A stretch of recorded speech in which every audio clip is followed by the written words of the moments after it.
Assalamualaikum warahmatullahi wabarakatuh. Selamat pagi, siang, sore dan malam. Salam Rahayu Sagung Dumadi. Salam Trisula Weda. Sampurasun. Terima kasih teman-teman yang masih tetap setia di Indigo Online TV. Dan selamat datang para subscriber baru. Sedikit rahasia tentang Satria Piningit. Allahumma sholli ala Sayyidina Muhammad wa ala ali Sayyidina Muhammad. Salam sejahtera. Istilah Satrio Piningit atau Satria Piningit tentu tidaklah asing dan begitu familiar di kalangan masyarakat Pulau Jawa, atau jika saya tidak berlebihan bisa dikatakan fenomenal. Karena ia tidak lekang dan tidak lapuk oleh perkembangan zaman, sebagai sebuah istilah yang merujuk kepada sosok pemimpin yang ideal dan diidam-idamkan yang akan membawa Nusantara menjadi mercusuar peradaban dunia. Tidak sedikit pula dari masyarakat Pulau Jawa yang mengkaitkan istilah Satrio Piningit atau Satria Piningit ini dengan ramalan Prabu Jayabaya, padahal di dalam kitab berjudul Pralembang Joyoboyo atau Serat Musasar Joyoboyo yang ditulis oleh Prabu Sri Jayabaya justru tidak ditemukan satupun bait yang menyebutkan kata Satrio Piningit atau Satria Piningit secara lugas dan tersurat. Di dalam kitab yang berjudul Pralembang Joyoboyo atau Serat Musasar Joyoboyo, itu justru hanya ditemukan diksi kata Ratu Amisan dan Ratu Adil. Dan tidak sedikit pula dari masyarakat Pulau Jawa yang mengkaitkan istilah Satrio Piningit atau Satria Piningit ini dengan ramalan Ronggo Arsito. Padahal Raden Mas Ngabehi Ronggo Arsito di dalam kitabnya yang berjudul Serat Kalatida juga tidak menyebutkan kata Satrio Piningit atau Satria Piningit secara lugas dan tersurat. Di dalam kitab yang berjudul Serat Kalatida itu justru hanya ditemukan diksi kata 1. Satrio Kinenjoro Murwo Kuncoro. 2. Satrio Mukti Wibowo Kesandung Kesampar.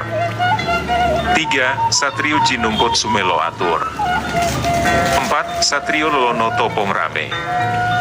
5. Satrio Hamongtuo. 6. Satrio Boyong Pambuka Ninggapuro. Dan 7. Satrio Pinandito Sinisihan Wahyu. Bahkan tidak sedikit pula dari masyarakat Pulau Jawa, khususnya Jawa Barat, yang mengkaitkan istilah Satrio Piningit atau Satria Piningit ini dengan Uga Wangsit Siliwangi. Padahal di dalam naskah Uga Wangsit Siliwangi sendiri juga tidak ditemukan satupun bait yang menyebutkan kata Satrio Piningit atau Satria Piningit secara lugas dan tersurat. Di dalam naskah Uga Wangsit Siliwangi itu justru hanya ditemukan diksi kata Budak Angon dan Budak Janggotan. Lalu pertanyaannya yang cukup menggelitik adalah dari manakah gerangan asal mula munculnya istilah Satrio Piningit atau Satria Piningit hingga istilah ini menjadi begitu familiar di telinga masyarakat Pulau Jawa. Usut punya usut, dan juga cek dan recheck, ditambah dengan upaya pencarian dan penelusuran yang panjang. Akhirnya saya menemukan yakni salah satunya dalam buku yang berjudul Menggugat Mitos, Meluruskan Filosofi dan Pemikiran Menuju Islam Kafah, yang ditulis oleh Roni Jamaloedin, bahwa ternyata istilah Satrio Piningit atau Satria Piningit itu justru muncul pada zaman para Wali Songo atau Wali Sembilan ketika menjalankan misinya mensiarkan ajaran Islam di tanah Jawa. Dan istilah Satrio Piningit atau Satria Piningit ini pun ternyata aslinya bukan tertulis Satrio Piningit atau Satria Piningit, melainkan tertulis sebagai Sadia Piningit yang ditulis dalam bahasa Jawa kuno yang berasal dari kata 1. SAD yang berarti 6.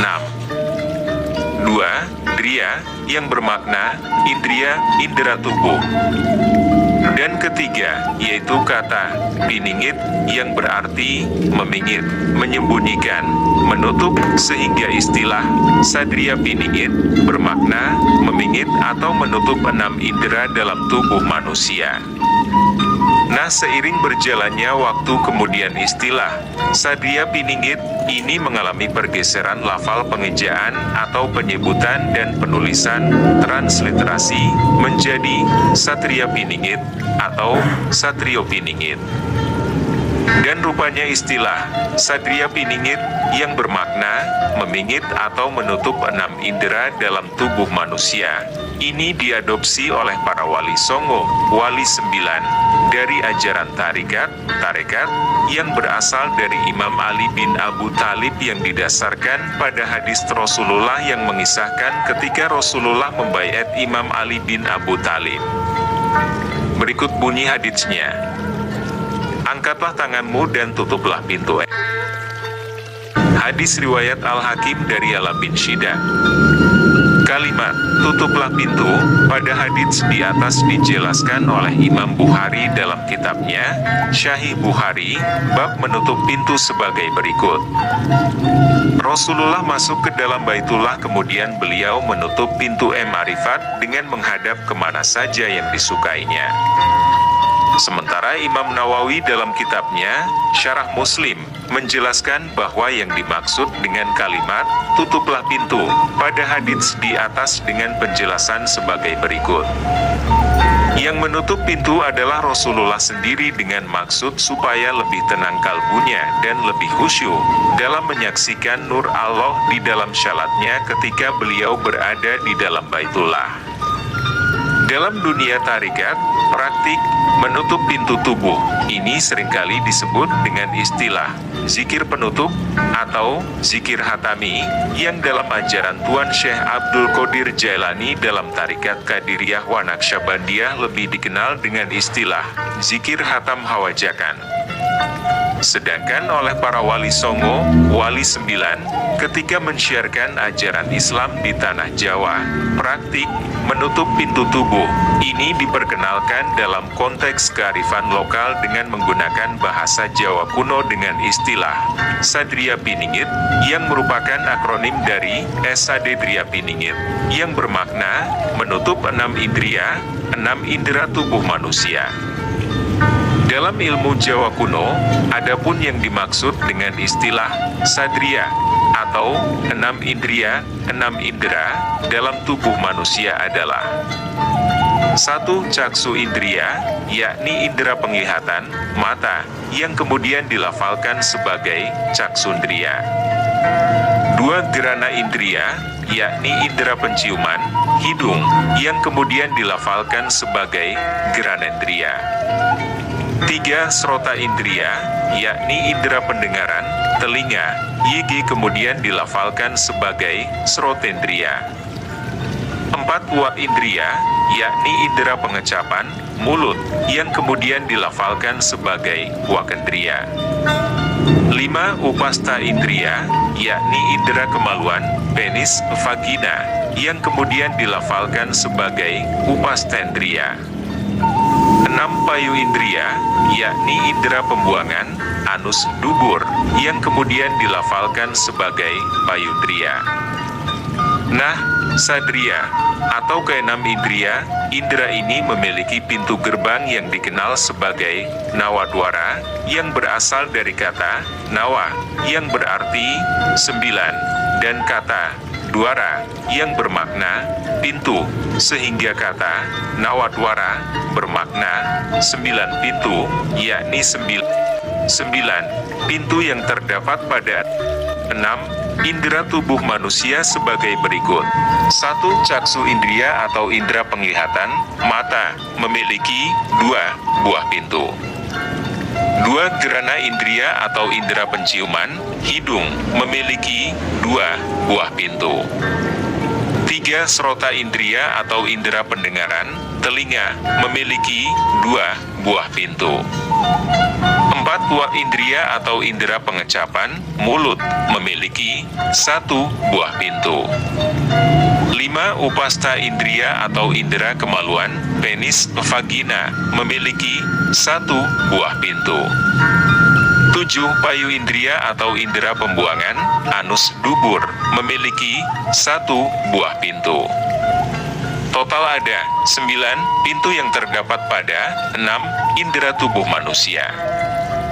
Nah, menutup ke-9 pintu indera inilah yang kemudian dikenal dalam bahasa Jawa yang lebih modern dengan istilah babakan hawa songo, yang bermakna menutup 9 pintu hawa. Nah, praktik menutup pintu tubuh atau praktik Satria Piningit yang dimaksudkan dalam hadits Rasulullah dengan kalimat angkatlah tanganmu dan tutuplah pintumu, ternyata memiliki kemiripan dengan praktik Karana Kararuda Degastra yang dijelaskan panjang lebar dalam salah satu literatur ilmu Tantra kuno Nusantara berbahasa Sanskerta, yakni Lontar Vijnana Bhairava. Dalam Lontar Vijnana Bhairava disebutkan menghentikan kerja indera-indera dengan senjata astra berbentuk tangan dan menutup kedua mata bahkan indera-indera lainnya yang ada di wajah, maka simbol syaraf yang ada di tengah-tengah alis mata akan terbuka dan titik cahaya bindu dapat dirasakan. Setelah itu titik cahaya bindu akan lenyap dalam limpahan kesadaran saat perhatian berhasil dipusatkan pada satu titik. Di sanalah dalam limpahan kesadaran, seseorang dibangkitkan dalam kondisi spiritual yang paling tinggi. Sumber dari Lontar Vijnana Bhairava, Sloka 36. Dalam lontar tersebut dijelaskan bahwa praktik Karana Kararuda Dirgastra adalah sejenis mudra atau postur yang menggunakan tangan dan menggunakan ke-10 jari yang dilakukan dengan cara menutup kedua lubang telinga dengan 2 buah ibu jari tangan. Kedua mata ditutup dengan 2 buah jari telunjuk. Kedua lubang hidung ditutup dengan 2 buah jari tengah. Dan mulut ditutup dengan 2 buah jari manis dan 2 buah jari kelingking. Nah, jika dicermati dengan seksama, ternyata praktik Karana Kararuda Dirgastra ini memiliki kemiripan dengan praktik menutup pintu tubuh atau praktik Satria Piningit yang disebutkan di dalam hadits Rasulullah dengan kalimat angkatlah tanganmu dan tutuplah pintumu. Dan bahkan dalam beberapa literatur ilmu yoga kuno Nusantara seperti Lontar Sanghyang Tatwajnana, Lontar Jana Siddhanta, Lontar Ganapati Tatwa, dan Lontar Uraspati Tatwa, praktik menutup pintu tubuh atau praktik Satria Piningit ini dipraktikkan dengan lebih kompleks melalui pengaturan nafas dan disebut sebagai praktik pranayama yoga. Dalam Lontar Sanghyang Tatwajnana disebutkan, tutuplah semua pintu gerbang tubuh, mata, hidung, mulut, telinga, lantas hisaplah nafas, keluarkan lewat ubun-ubun. Bila belum terbiasa mengeluarkannya lewat sana, bisa mengeluarkannya lewat hidung, pelan saja keluarnya nafas. Itulah yang dinamakan pranayama yoga, sumber dari tulisan pada Lontar Sanghyang Tatwajnana, Sloka 63. Dan dalam Lontar Jana Siddhanta disebutkan, tutuplah semua lubang, mata, hidung, telinga dan mulut. Sesudahnya nafas dihirup sebelum dikeluarkan lewat ubun-ubun. Tetapi jika ini tidak dapat ditahan, boleh pula nafas dikeluarkan lewat hidung perlahan-lahan. Itulah yang dinamakan pranayama yoga. Sumber dari Lontar Jana Siddhanta. Sedangkan dalam Lontar Uraspati Tatwa disebutkan sebagai berikut ini. Menutup semua jalan keluar nafas dari kepala. Semua jalan keluar harus ditutup, yakni mata, hidung, mulut, telinga. Nafas yang telah ditarik dikeluarkan melalui ubun-ubun. Jika tidak dapat mengeluarkan nafas dengan cara ini, maka nafas dapat dikeluarkan melalui hidung. Tapi tapi hanya boleh mengeluarkan sebagian kecil dari nafas itu. Itulah yang dinamakan pranayama yoga. Sumber: Lontar Uraspati Tattwa, Sloka 56. Nah, jika kita perhatikan, baik dalam literatur ilmu Tantra kuno Nusantara ataupun dalam beberapa literatur ilmu yoga kuno Nusantara di atas, seluruhnya baru mengajarkan kombinasi praktik, pranayama, pengaturan nafas, dan praktik, mudra karana, menutup pintu tubuh. Dari 4 indria, indera tubuh Yigi dikenal sebagai Caturdriya, yakni mata, hidung, mulut dan telinga yang padanya hanya terdapat Saptadwara atau 7 pintu saja. Lalu pertanyaannya adalah, lantas di manakah gerangan penjelasan tentang praktik menutup pintu tubuh Sadriya Piningit, menutup 6 indria yang memiliki Nawadwara 9 pintu itu berada? Jawabnya, ada dalam Lontar Ganapati Tattwa. Dalam Lontar Ganapati Tattwa disebutkan bahwa menarik nafas dalam-dalam, dan bukan hanya menutup kedua lubang hidung, namun juga semua lubang yang lainnya, seperti mata, telinga, mulut dan juga mengkontraksikan otot-otot anus, dubur dan otot-otot sekitar alat kelamin. Dan biarkan seluruh udara mengalir ke seluruh tubuh dan arahkanlah ke ubun-ubun, lalu tanpa memaksakan diri, hembuskanlah nafas pelan-pelan sampai habis. Itulah yang dinamakan pranayama yoga, sumber dari Lontar Ganapati Tattwa, Sloka 6. Dan berikut catatan yang saya terima dari sang guru tentang praktik menutup pintu tubuh atau praktik Sadriya Piningit, baik yang disebutkan dalam hadits Rasulullah ataupun yang disebutkan dalam beberapa literatur ilmu Tantra kuno Nusantara dan ilmu yoga kuno Nusantara di atas. Ketahuilah wahai anakku, bahwa Allah Azza wa Jalla menciptakan 4 indera pada kepala manusia yang seluruhnya memiliki 7 buah lubang Yegi disebut sebagai 7 pintu atau 7 jalan. Dan ketujuh pintu atau ketujuh jalan inilah yang disebutkan dalam Al-Quran sebagai berikut ini. Yang artinya, dan sungguh kami telah menciptakan di atas kepalamu 7 buah jalan dan tidak sekalipun kami lengah terhadap ciptaan kami. Al-Quran Surat Al-Mu'minun ayat 17. Nah, dengan menutup keempat indera yang memiliki 7 pintu atau 7 jalan ini dengan ke-10 jari tangan, maka energi vital yang terpendam akan berdiam di dalamnya. Setelah tertutupnya keempat indera Yegi memiliki 7 pintu atau 7 jalan ini, maka energi vital akan merambat naik menuju titik di antara kedua alis mata dan menggetarkan simpul syaraf yang ada di sana. Dan ketika kedua mata ditekan dengan kontraksi otot atau kelopak mata, maka titik di antara kedua alis mata digetarkan oleh energi vital yang merambat naik, maka percikan cahaya yang terkurung di sana, dalam konteks Islam dikenal dengan istilah Nur Muhammad, dan dalam konteks Tantra dan Yoga dikenal dengan istilah Bindu, akan muncul. Dan ketika seseorang sudah melihat penampakan percikan cahaya yang dikenal sebagai Nur Muhammad atau Bindu, ini lalu kemudian berkonsentrasi padanya, dan ketika konsentrasi menjadi semakin kuat maka secara bertahap penampakan percikan cahaya Nur Muhammad atau Bindu ini pun akan menghilang dengan sendirinya dan akhirnya lenyap dalam kesadaran universal.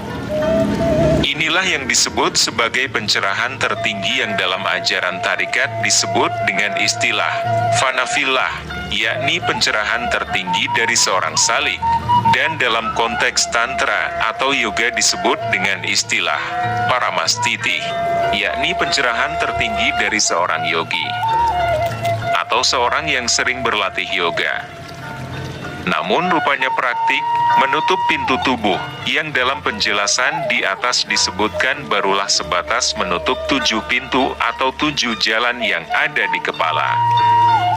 Justru dalam hadits Rasulullah yang lebih lengkap ketika Rasulullah membaiat Imam Ali bin Abi Thalib malah terdapat penjelasan tambahan tentang praktik menaikkan lidah ke langit-langit bagian atas mulut sambil mengucapkan zikir Allah.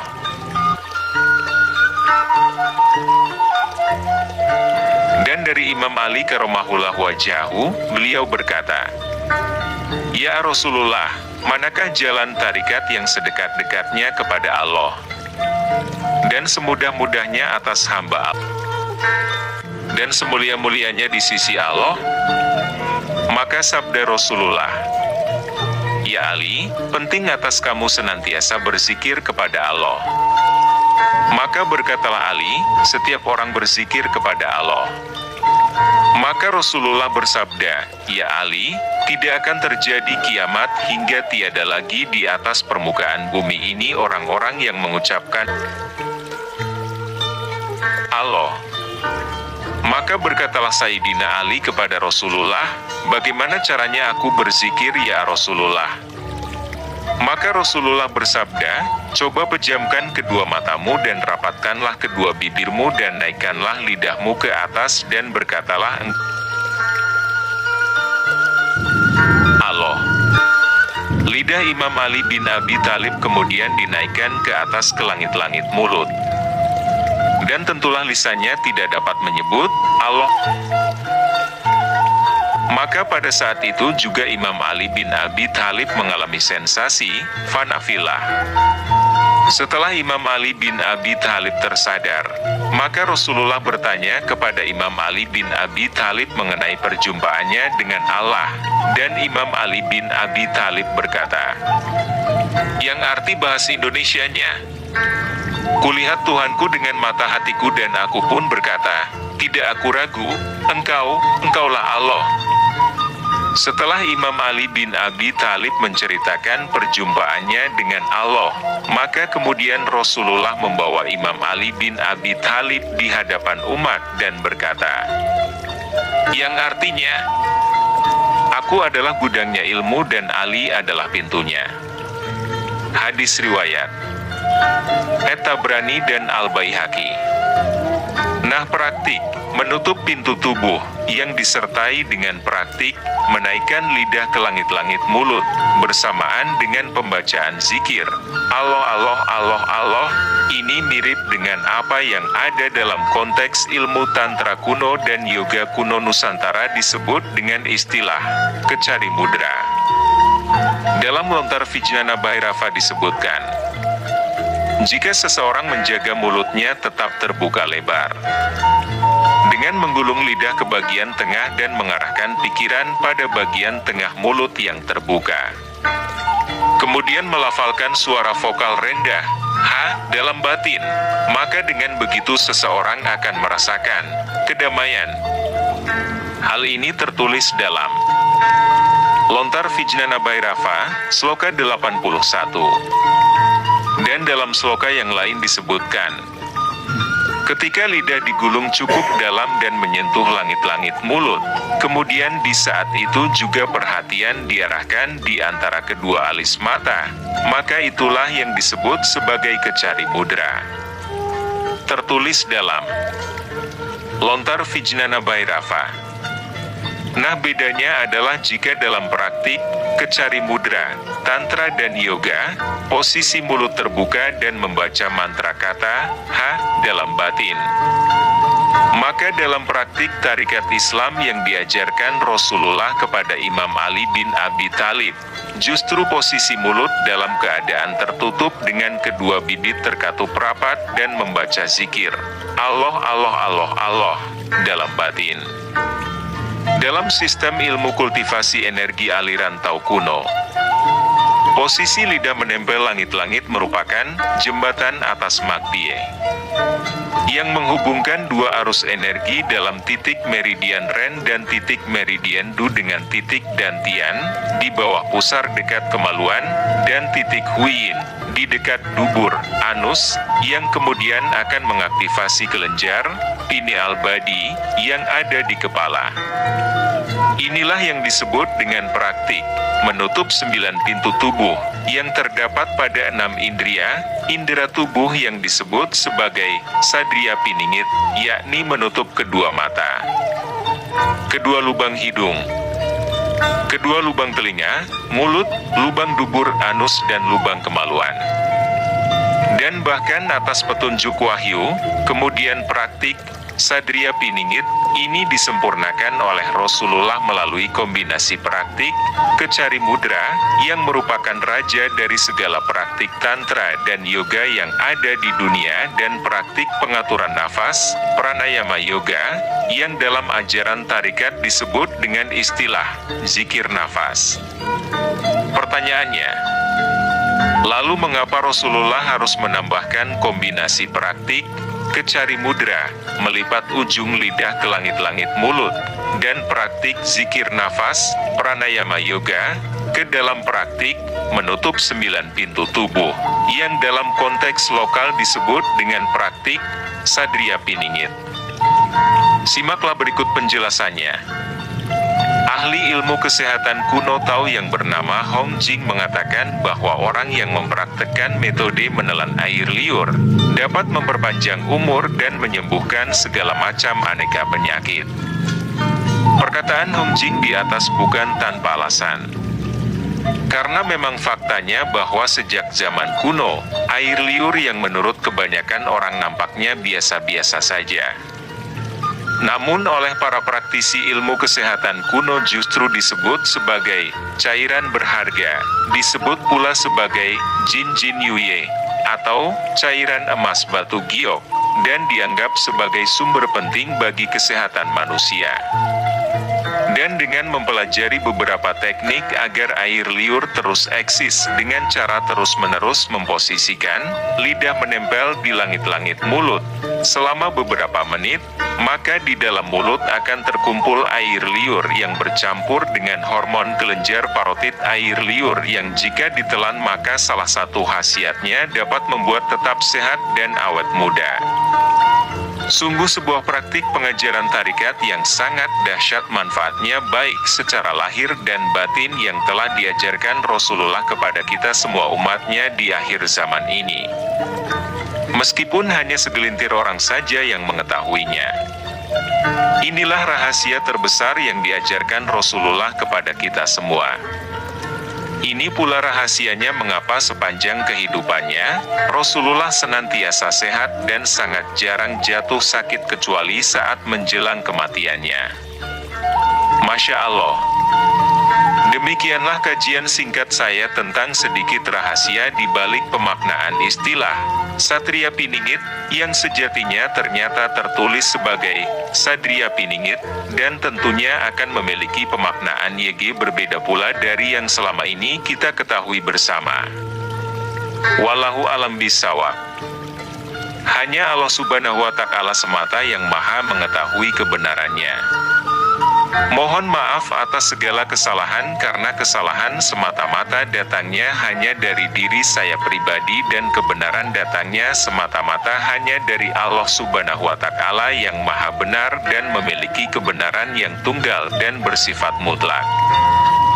Diizinkan untuk men-share video ini sebanyak-banyaknya agar semakin banyak orang yang akan menerima manfaat dari video saya ini. Saya pamit mohon diri, sampai jumpa di video saya selanjutnya. Demikian penjelasan dari kami. Mohon maaf yang sebesar-besarnya apabila ada kesalahan dalam video kami ini. Akhir kata dari saya pamit mohon diri. Assalamualaikum warahmatullahi wabarakatuh. Selamat pagi, siang, sore dan malam. Salam Rahayu Sagung Dumadi. Salam Trisula Weda. Sampurasun. Satrio Piningit Sang, Vanavilla.